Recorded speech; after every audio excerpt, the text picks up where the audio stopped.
جب وہ بھی اگر صدقہ ہے، عزت، شہرت، دولت، رزق، یہ سب اللہ کے بہترین وقت ہے دعا کے قبول ہونے کا۔ بسم اللہ الرحمن الرحیم، کہ جو ایسی مخلوق اس نے ہمارے گھر میں پیدا کی ہے، تو لہذا وہ دیوار کے پیچھے جا کے چھپ جاتے تھے، دروازے کے پیچھے چھپ جاتے تھے، سوچتے تھے اگر اسے باقی رکھیں گے تو ذلیل ہو جائیں گے، اور سب سے آسان علاج ہے کہ اس کو زندہ دفن کر دیا جائے۔ یہ ان کی رسم، لیکن یہ ان کی رسم سارے عربوں میں نہیں تھی، یہ سارے قبیلوں میں نہیں تھی، یہ پورے مکے میں نہیں تھی، یہ غلط کام خالی ایک آدمی، لیکن یہ پھیلتا کیوں چلا گیا؟ دیکھیے کسی بھی غلط کام کرنے والے کے باپ میں اتنی ہمت نہیں ہے کہ وہ غلط کام کو پھیلا سکے اگر مجمع خاموش نہ رہے تو۔ بات سمجھ رہے ہیں؟ کسی مجرم میں اتنی ہمت نہیں ہے کہ وہ اپنے غلط کام کو دنیا میں پھیلا سکے، لیکن پھیلانے والے ہم ہوتے ہیں، اس کے مددگار، اور اس کی مدد ہم کرتے ہیں چپ رہ کے، اس کی مدد کرتے ہیں ہم خاموشی اختیار کرتے ہیں۔ ہمیں کیا مطلب، اس کی بیٹی وہ جانے۔ عربوں میں بھی یہی تھا، جب وہ اپنی لڑکی کو دفن کر رہا تھا تو سارے لوگ تماشائی بنے بیٹھے تھے، اپنی بیٹی کو کر رہا ہے، ہمیں کیا مطلب۔ اسلام یہی کہتا ہے غلط کام ہوتے جو آدمی دیکھ لے اور خاموش رہے، یہ حسینی معاشرہ نہیں ہے، یہ یزید کا معاشرہ ہے۔ حسین کا معاشرہ یہ ہے جب بھی غلط کام ہو فوراً اٹھنا تمہارا کام ہے، عزت دینا خدا کا کام۔ ہمارے یہاں غلط کام ہوتے ہیں، غلط جی ہم کیوں بولیں اگر ہماری بے عزتی ہو گئی تو۔ آیت اللہ دست غیب کہتے تھے مجھے افسوس ہے اس بات پر کہ مجھ کو ایک تماچا کسی نے نہیں مارا، میری دلی تمنا تھی کہ جب میں حق بولوں تو کوئی میرے تماچا مارے، جب میں حق بولوں تو برے لوگ میرے دشمن بنے۔ سب کو دوست بنا لینا انسانیت کی دلیل نہیں ہے۔ مولا علی کہتے ہیں جس آدمی سے ہر آدمی راضی ہو سمجھ لو یہ معاشرے کا سب سے بڑا منافق ہے۔ سب سے بڑا منافق وہ ہے جس سے معاشرے کا ہر آدمی راضی ہو۔ اگر آپ حق پر ہیں تو باطل تو آپ کے خلاف بولے ہی گا، اگر آپ صحیح راستے پر ہیں تو غلط آدمی تو آپ کے خلاف بولے ہی گا۔ نہ ڈریے کسی کے بولنے سے، اس لیے کہ اگر باطل کی طرف سے بولنے والے موجود ہیں تو حق کی طرف سے بولنے والا اللہ موجود ہے، علی موجود ہے، حسن موجود ہے، حسین موجود ہے، زہرا۔ تو جب بھی کوئی غلط رسم آئے اجی ہم سے کیا مطلب۔ ہمارے یہاں بھی یہی ہوتا، مثلا ایک عالم کے اوپر کسی طرح کا کیچڑ اچھالے دوسرے عالم اجی ہم سے کیا مطلب۔ وہ تو انہیں کہہ رہے ہیں، نہیں آج انہیں کہہ رہے ہیں کل آپ کو کہیں گے، اور کیا گارنٹی ہے جو آج عالم کو کہہ رہا وہ کل آپ کو نہیں کہے گا۔ شر کو وہیں دبائیے، جہاں سے شر اٹھے وہیں سے دبا دیجئے۔ ایک بہت بڑا جملہ کہتا ہوں تاریخ کا، اگر یہ دنیا ابو سفیان کے خلاف کھڑی ہو جاتی تو معاویہ پیدا نہ ہوتا، اور اگر معاویہ کے خلاف کھڑی ہو جاتی تو دنیا یزید کے عذاب میں مبتلا نہ ہوتی۔ یہ میرے مولا حسین نے فرمایا ہے۔ مولا حسین نے ایک حدیث فرمائی تھی، اس حدیث کو پوری دنیا میں جانا چاہیے۔ کیا فرمائی تھی؟ اذا قال رسول اللہ صلی اللہ علیہ وآلہ وسلم، جدی میرے نانا رسول خدا نے ارشاد فرمایا تھا اذا رأیتم معاویہ علی منبری فاقتلوا، جب معاویہ کو میرے منبر پہ دیکھو تو اسے قتل کر دو۔ نبی کی حدیث، اس کا پیٹ پھاڑ ڈالو۔ لیکن معاشرہ ہمیں کیا مت کہہ رہا ہے، علی کو دین کے خلاف بولا، ہمیں تھوڑی کچھ کہہ رہا ہے، ہمیں تو وظیفہ دے رہا ہے، ہمیں تو پیسہ دے رہا ہے، ہمیں تو باقاعدہ اشرفیاں تولی جا رہی ہیں، تو ہمیں کیا مطلب۔ مولا حسین نے فرمایا اگر معاویہ کے خلاف کھڑے ہو جاتے تو یزید جیسا عذاب تم پہ نہ آتا۔ اس کا مطلب ہے خاموش رہنا آدمی۔ یہ جتنے امام باڑے میں بیٹھے ہیں ان میں کوئی مجرم نہیں ہے، میں گارنٹی سے کہہ رہا ہوں، ممبر رسول پہ کہہ رہا ہوں، جتنے بھی آپ بیٹھے ہوئے ہیں آپ میں سے کوئی اتنا بڑا مجرم نہیں ہے کہ جس نے کھل کے جرم کیا ہو، لیکن ایسے ہم سب ہیں کہ جب جرم ہوتا رہا تو ایسے ہم میں ہزاروں ہیں، ایسے ہم میں لاکھوں ہیں، ایسا ہمارا پورا معاشرہ ہے، ہمیں کیا مطلب۔ اسی طرح جب وہ اپنی بیٹی کو دفن کر رہا تھا تو لوگ دوسرے عرب کہہ رہے تھے ہمیں کیا مطلب۔ اب اس کی رسم ایک کو اچھی، جب کوئی آدمی خلاف نہ بولا تو دوسرا آدمی رات میں سوچا یار اس کا مطلب اگر یہ غلط ہوتا تو کوئی بولتا، تو لہذا میں بھی اب ایسے ہی کروں گا۔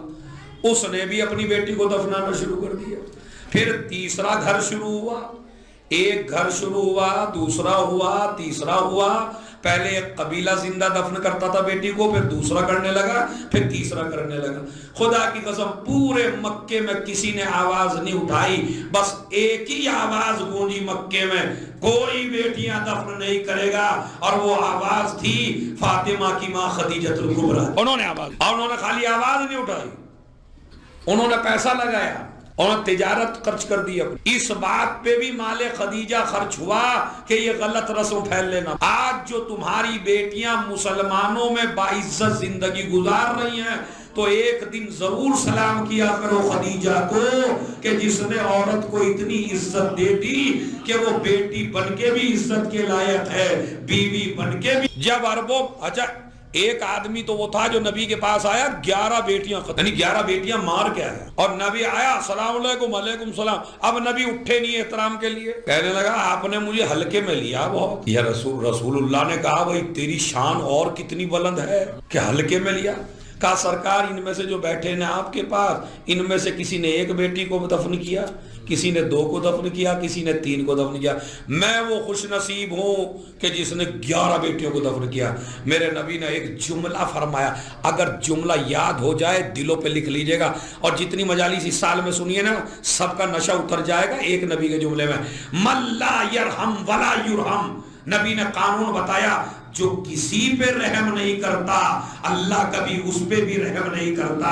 اس جملے نے انسانیت کو پلٹ کے رکھ دیا، اگر رحم کرو گے تو اللہ بھی رحم کرے گا، اگر رحم نہیں کرو گے تو تم پہ بھی اللہ رحم۔ انقلاب آ گیا پیغمبر کے اس جملے سے کہ خبردار میری بزموں سے اٹھ جا، میری بزموں سے چلا جا، کہیں تیری وجہ سے مجھ پہ عذاب نازل نہ ہو جائے۔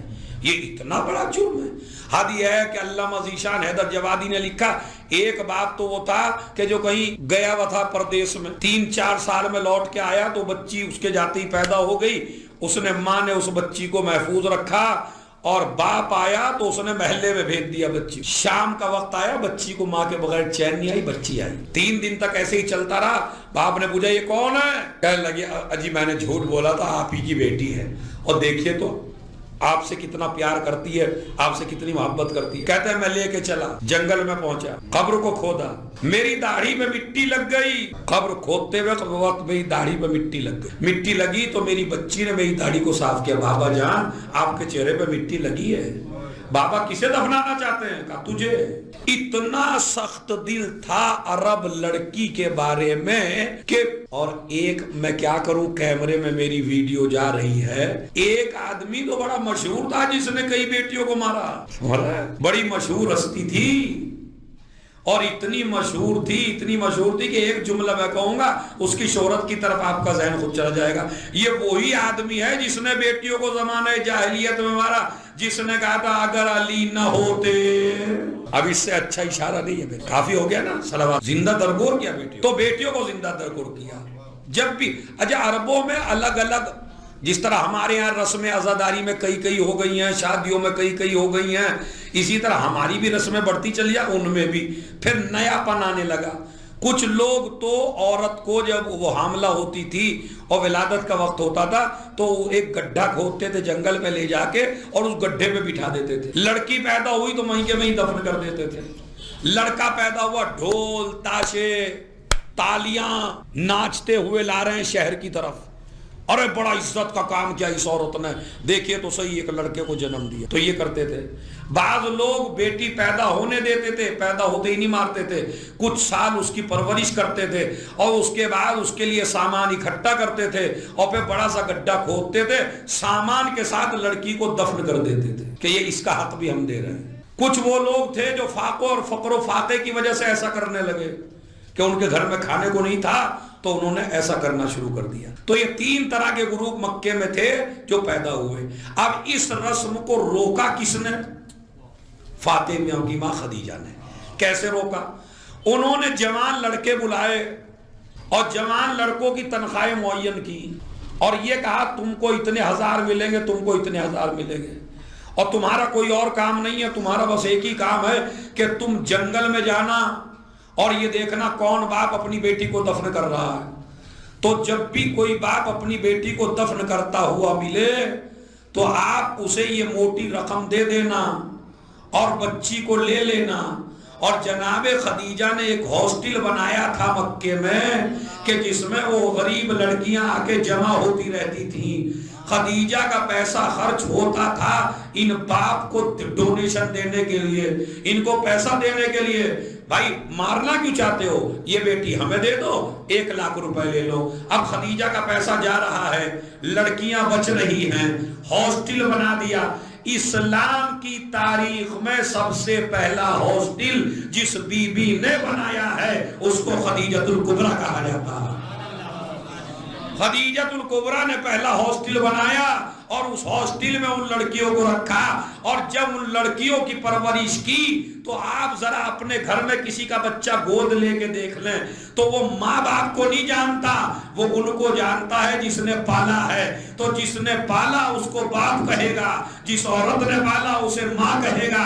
اب یہ جو ساری بچیاں مکے کی ہاسٹل میں پل رہی تھیں تو یہ خدیجہ کو ماں کہتی تھی۔ مسلمان سمجھا یہ خدیجہ کی بیٹیاں ہیں، مسلمان سمجھا۔ ہم نے کہا یہ 4 کا عدد غلط لکھا تم نے کہ خدیجہ کے 4 بیٹیاں تھی۔ ارے خدیجہ تو کروڑوں کی ماں تھی، خدیجہ تو لاکھوں عورتوں کی ماں تھی، اس لیے کہ جس کو بچا لیا اس کی ماں خدیجہ ہے۔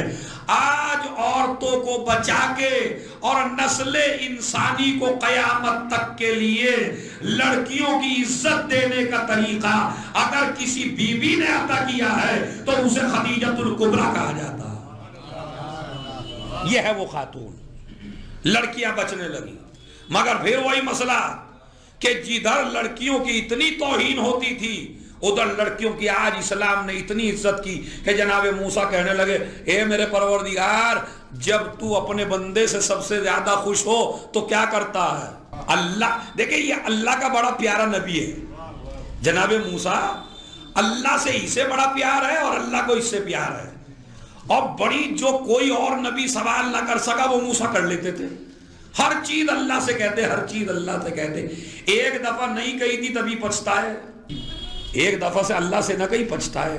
پیٹ میں درد ہو گیا، بہت تیز پیٹ میں درد، ادھر پیٹ میں تیز درد ہوا جناب موسیٰ کے، اللہ سے کہا پروردگار میرے پیٹ میں درد ہے۔ آواز قدرت آئی موسیٰ پہاڑ پہ جاؤ، ایک جڑی بوٹی ابھی پیدا ہوئی ہے نئی، اسے لاؤ پانی میں گرم کر کے پی لو، پیٹ کا درد ٹھیک۔ گئے جڑی بوٹی لائے، ابالی، پیا، پیٹ کا درد صحیح۔ 1 مہینے بعد پھر درد اٹھا، انہوں نے کہا اللہ کو کیا زحمت دوں، خود ہی چلے گئے۔ جڑی بوٹی لائے، ابالی، پی لی، پیٹ کا درد نہ رکا۔ جب کئی دن نہ رکا، اللہ اے پروردگار، پہلے یہی دوا فائدہ دے رہی تھی اب یہی دوا نقصان دے رہی ہے۔ کہا موسیٰ چالاک نہ بنو، پہلے گئے تھے تم یہ سمجھے کہ جڑی بوٹیوں میں شفا ہے، جڑی بوٹیوں میں شفا نہیں ہے، ہمارے حکم میں شفا ہے۔ اگر ہم شفا دینا چاہیں تو ایک خاک کو خاک شفا بنا دیتے ہیں۔ صلوات بھیج دیں محمد۔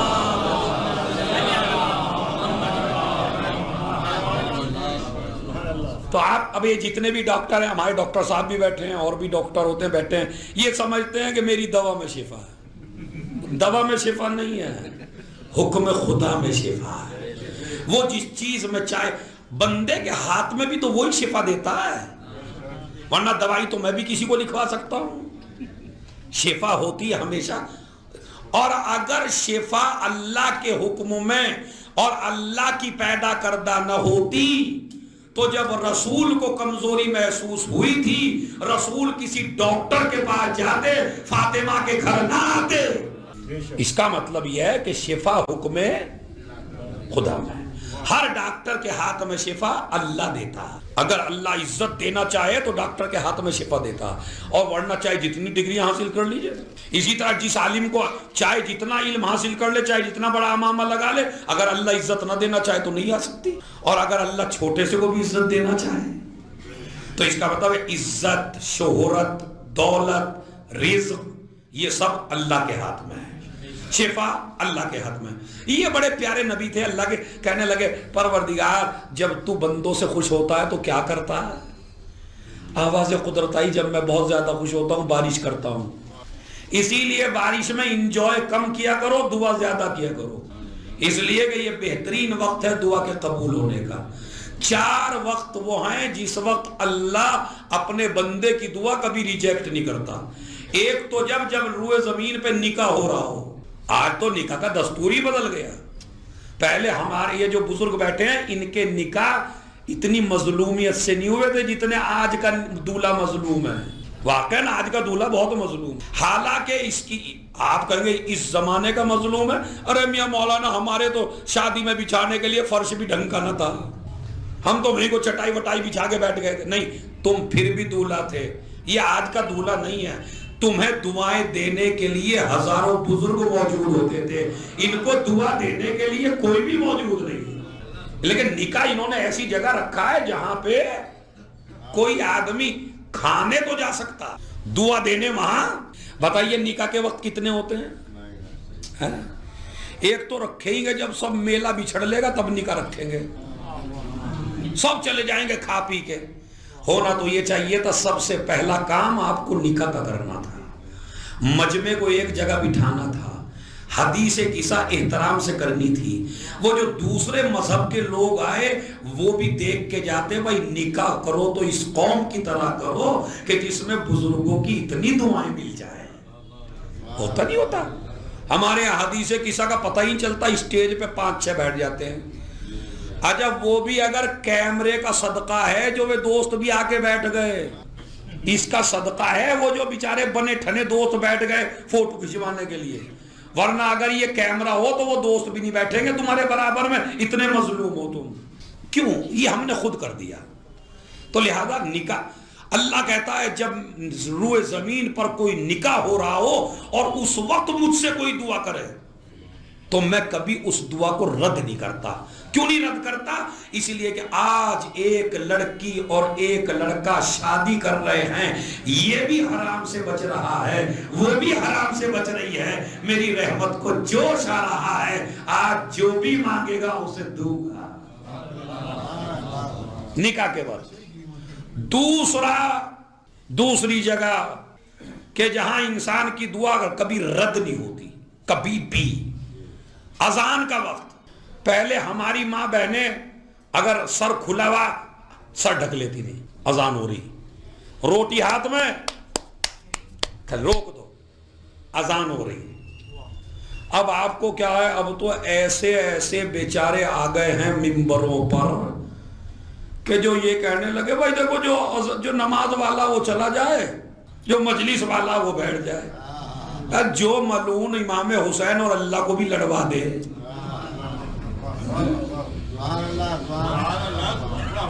یہ ایسا زمانہ چل رہا ہے. ہم تو نہیں اتریں گے. ایک پڑھ رہا ہے پتہ نہیں اگر جاری ہے تو جاری رکھیے, جناب سجاد کا مطلب یہ نہیں. پتہ نہیں یہ جناب سجاد نے اس سے کان میں آ کے کہا میرا مطلب یہ ہے. تو کیوں بھائی اس طرح کی خرافات کیوں؟ اگر رکی جائیں گے تو کیا پرابلم ہے؟ چلیے رکنے میں کیا پرابلم ہے؟ کچھ بھی نہیں. دعا کر لیجئے اس وقت. اگر ذکر آل محمد بھی ہو رہا ہے اور اذان ہو گئی تو آپ رک جائیے, دعا کر لیجئے. ادھر بھی ذکر آل محمد, ادھر بھی ذکر آل محمد. اللہ ادھر کا بھی قبول کر لے گا, ادھر کا بھی قبول کرے گا, تو بیچ کی اذان بھی قبول کر لے گا, اذان کے وقت کی دعا بھی قبول کر لے گا. لیکن پھر وہ اجی ہم کیوں بولیں؟ ایک تو کہہ رہا مولوی عزادار بس تم ہی بول رہے ہو ان باتوں پہ, اور تم بھی ذرا کم کر دو. ہاں میں نے کہا میں تو سوچ رہا تھا تم میری کمر تھپکنے کے لیے آئے کہ جناب ایسے معاشرے میں آپ لڑ رہے. کہا نہیں مولانا تم بھی کم کر دو ذرا, چونکہ تھوڑے سے ڈاؤن ہوتے جا رہے ہو. میں نے کہا مجھے تو نہیں لگا میں کہیں سے ڈون ہو رہا ہوں، میں تو خود اتنے پروگرام بنا کر رہا ہوں، تو تمہیں کیسے یہ ہے شیطنت، یہ شیطان کے نمائندے بن بن کے آتے ہیں آپ کے پاس تاکہ حق گوئی ممبر سے نہ ہو سکے۔ خدا کی قسم یاد رکھیے، حق کہنا آپ کا کام ہے، تمہیں بلند کرنا خدا کا کام۔ یہ کیسے ممکن ہے کہ آدمی ممبر پہ حق بات کہے گا اور مجمع کی مجال اسے ڈاؤن کر دے؟ کسی کے باپ میں ہمت نہیں ہے حق کہنے والے کو ڈاؤن کر دے۔ ارے خلفاء علی کو ڈاؤن نہ کر سکے، درباری حسین کو ڈاؤن نہ کر سکے، یہ پورا میڈیا زینب کو ڈاؤن نہ کر سکا، پورا یزید کا میڈیا فیل کر دیا، زینب کی حق کوئی نہیں، کوئی ڈاؤن نہیں ہوتا۔ یہ جو میرے ذاکرین مجھے سن رہے ہیں ان سے میری گزارش ہے، خبردار ڈر انہیں واقعات سناؤ مریم کے، مریم پاکیزہ، مریم بطول، مریم طاہرہ، مریم مطہرہ، مریم تقیہ، مریم نقیہ، مریم زکیہ، مریم مصطفیٰ۔ دستور ہے مجھے کسی پہ بولنا نہیں ہے، لیکن میں بتانا چاہتا ہوں آپ کو کہ آپ سنیے، یہ ہے بیٹی کی تربیت کا صلہ اور یہ ہے بیٹی کی تربیت کی شان کہ اللہ جنت کو واجب کر دیتا ہے اگر آپ ایک بیٹی، ایک آج مجلس سے ایک تحفہ اور لیجئے، اور تو زیادہ دیر تو نہیں ہو گئی بھائی مجھے پڑھتے ہوئے،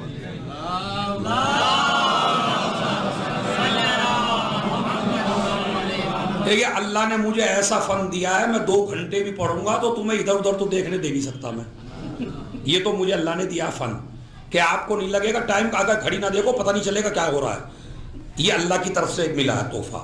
تو خیر اس کو سنیے۔ اور آج کل جب لڑکا لڑکی میں تھوڑا سا پرابلم ہو جاتی ہے تو ساس اماں جو ہیں وہ زیادہ سبب بنتی ہیں اپنی بیٹی کی طلاق کا، خدا کی قسم یہ ہو رہا ہے۔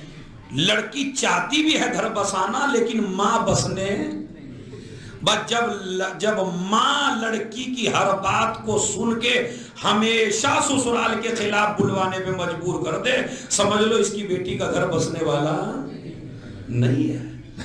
مگر آئیے جس بی بی کی آپ شہادت منائے، رسول جب رخصت کیے تو رخصت کرتے وقت ایک جملہ کہے، بیٹی اپنے شوہر سے کبھی ایسا سوال نہ کر لینا جس کو وہ پورا نہ کر سکے۔ اب میں ذرا اتنے اچھے مجمع سے ایک بات پوچھوں، مجھے وہ کام بتا دیجئے جسے علی نہیں کر سکتے، بتائیے سوچ کے، کوئی ایسا کام ہے جسے علی نہ کر سکیں؟ ارے بولیے بھائی، جو انگلی سے در خیبر اکھاڑ لے، جو ڈوبتا سورج پلٹا دے، جس کی نسل جو تلوار دیکھ کے نسل دیکھ کے تلوار چلائے، تو بلا دیوار کو سونے کی کر دے، زمین سے چاہے تو خزانہ اگلنے لگے، آسمان سے چاہے تو رزق کی برسات ہونے لگے، بس اب وہ علی کون سی خواہش بی بی ظاہرہ کر سکتی ہیں جسے علی نہیں پورا کر سکتے؟ رسول کہیں گے میں نے کہا فاطمہ سے ہے، سنایا ہر بیٹی کو ہے، اس لیے کہ ہر بیٹی کا شوہر علی نہیں ہے، ہر بیٹی کا شوہر لے آئیے نار لیجئے، زہرا نے مانگا ہے لیجئے فری میں، وہ یہودی ہے، مولا نے کہا فری میں نہیں، قیمت نہیں۔ دیکھیں یہاں کے لیے میں نے کہا بولنا، کیوں بولنا؟ مولا علی نے اتنی قیمت دی جتنی اس کی عورت کے ذہن میں تھی۔ اس نے کہا میں نے تو انار بیچے ہیں اتنی قیمت میں، آپ ڈبل قیمت اتنی زیادہ قیمت کیوں دے رہے ہیں؟ کہا جب تیری بیوی نے اٹھا کے رکھا تھا تو اتنے پیسے کا ارادہ کیا تھا۔ یہ ہے علی، یہ ہے علی، تیری بیوی نے یہ سوچا تھا۔ جائیے، گئے، راستے میں ملے ایک محتاج، ایک اپاہج، ایک پریشان، وہ راستے میں مل گیا، علی علی علی علی، مجھے علی سے ملنا ہے۔ مولا علی آئے، غریب کا سر اپنے زانوں پر رکھا، جو محتاج کی آواز کو سن کے چلا جائے وہ علی نہیں ہوتا۔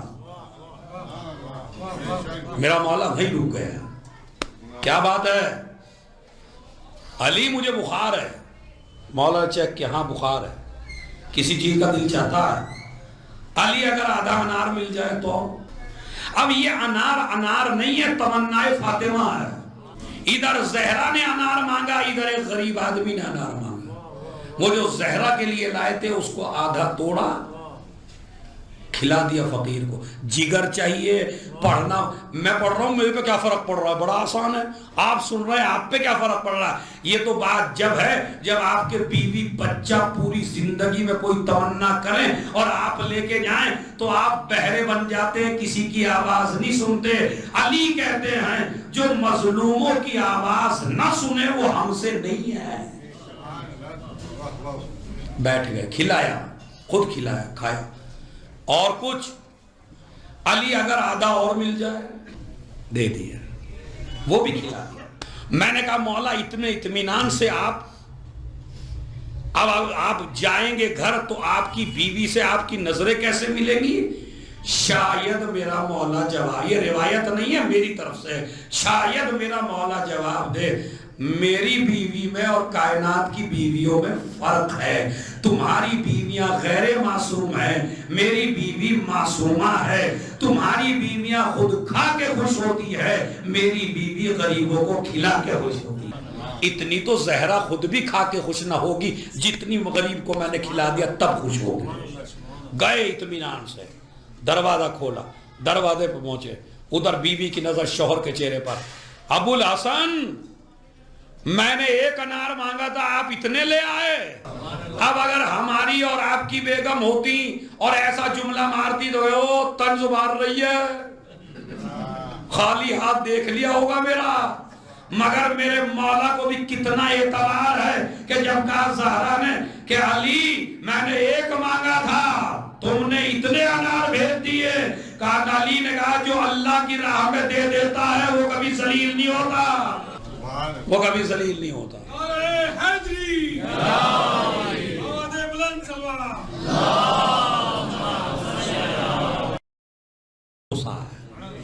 دس ہوں گے. اچھا اس آیت کا مطلب بعض لوگ غلط بھی نکال لیتے ہیں.